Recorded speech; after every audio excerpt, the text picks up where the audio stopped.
O Supremo Tribunal Federal reage à aprovação da proposta de emenda constitucional que limita as decisões individuais de magistrados de cortes superiores, são as decisões monocráticas.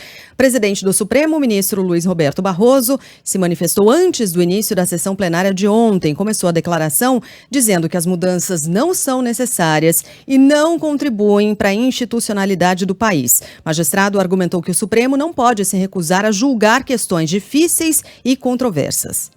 Não há institucionalidade que resista se cada setor que se sentir contrariado por decisões do tribunal quiser mudar a estrutura e funcionamento da Corte.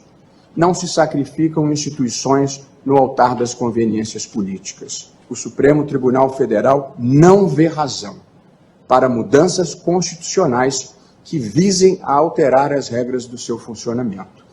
Num país que tem demandas importantes e urgentes, que vão do avanço do crime organizado à mudança climática, que impactam a vida de milhões de pessoas, nada sugere que os problemas prioritários do Brasil estejam no Supremo Tribunal Federal.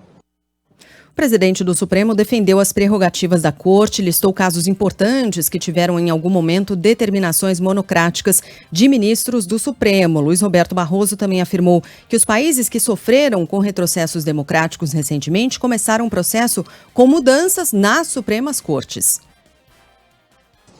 Nos últimos anos, o Supremo Tribunal Federal enfrentou o negacionismo em relação à pandemia, salvando milhares de vidas. O negacionismo ambiental, enfrentando o desmatamento da Amazônia e a mudança climática, bem como funcionou como um dique de resistência contra o avanço autoritário. Por esse papel, o tribunal sofreu ataques verbais e a criminosa invasão física que vandalizou as instalações da Corte. Após esses ataques verbais e físicos, o tribunal vê com preocupação avanços legislativos sobre a sua atuação. Nos últimos 35 anos, o Brasil viveu situações institucionais complexas, que em outros tempos teriam levado à ruptura constitucional e democrática. Crises econômicas, inflação descontrolada, escândalos de corrupção e 2 impeachments. Apesar de tudo o que ocorreu, o país preservou a estabilidade institucional e a democracia. E cumpre lembrar, em todos os países que recentemente viveram o retrocesso democrático, a erosão das instituições começou por mudanças nas Supremas Cortes. Os antecedentes não são bons. O decano da Corte, ministro Gilmar Mendes, também falou antes do início da sessão plenária, disse que a Corte está preparada para enfrentar investidas desmedidas, esse é o termo usado por ele, do Poder Legislativo e que não vai admitir intimidações.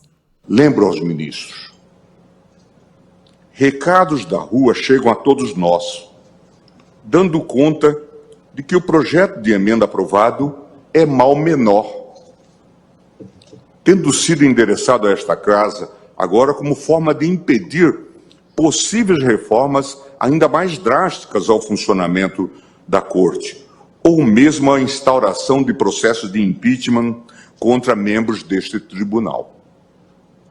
No particular, senhor presidente, é preciso altivez para rechaçar esse tipo de ameaça de maneira muito clara. Esta casa não é composta por covardes. Esta casa não é composta por medrosos. Cumpre dizê-lo com a serenidade, mas com firmeza, e com o desassombro que esse tipo de investida exige de todos nós, membros desta casa multicentenária. Este Supremo Tribunal Federal não admite intimidações. Depois veio a tréplica, né? Mais tarde o presidente do Senado respondeu. Rodrigo Pacheco disse que a PEC não é uma retaliação e que não vai admitir agressões de ministros do Supremo.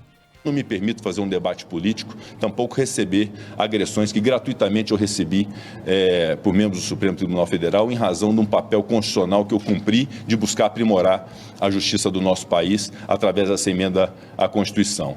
E quero dizer que nós continuaremos cientes da nossa responsabilidade constitucional, porque nós representamos mais de 200 milhões de brasileiros, nós somos votados, eu tive mais de 3 milhões de votos no meu estado de Minas Gerais, outros senadores foram votados para representar o povo brasileiro, e nós vamos continuar a buscar fazer o bem para esse país. O presidente do Senado disse ainda que a PEC se baseia em questões técnicas e que não caracteriza o enfrentamento à corte. Vamos lembrar que na votação de antes de ontem, o Planalto foi surpreendido pelo voto do líder do governo no Senado a favor da PEC. Depois de uma repercussão negativa entre os petistas, o senador Jacques Wagner se retratou, disse que a decisão foi estritamente pessoal. Pediu desculpas ainda aos ministros do Supremo, afirmou que não teve intenção de afrontar ninguém. O presidente Lula tenta acalmar aí a tensão para garantir a aprovação de pautas econômicas no Congresso que aumentem a arrecadação do governo. A proposta de emenda à Constituição agora passa pela apreciação da Câmara e precisa ser aprovada em 2 turnos para então ser promulgada. Sheila, é preciso avisar os ministros do Supremo que os brasileiros estão atentos quanto a questões antidemocráticas. E acho que isso ficou muito claro antes da eleição, né? As pessoas se colocaram ao lado da normalidade, da defesa dos 3 poderes estabelecidos. Então, quanto a isso, nós estamos atentos também. Agora, isso não deve impedir essa ameaça antidemocrática que pairou, sim, sobre o Brasil, ela não pode impedir outras discussões, né? Claro. Como uma dessas, que é tão importante, que é a vontade, a decisão de um único ministro sobre decisões de outras tantas figuras que são importantes também para as nossas instituições, que são deputados, que são senadores, e que é o presidente da República, né, que são os outros 2 poderes. Então, é muito saudável discutir esse tipo de coisa. Dizer que a democracia está sob risco quando se fala sobre esse tipo de questão, eu diria que é um certo exagero, e dizer que nós todos aqui somos, além de cara, que nós somos bobos realmente, né? Agora, eu acho que a gente tem cara de bobo, mas nem todo mundo é bobo. Então, assim, estamos atentos quanto a isso. Claro, né, que não era de se esperar outra coisa dos ministros, que não defender uma posição, que não, né, mostrar essa bandeira aí de que eles querem, obviamente, manter os poderes que têm.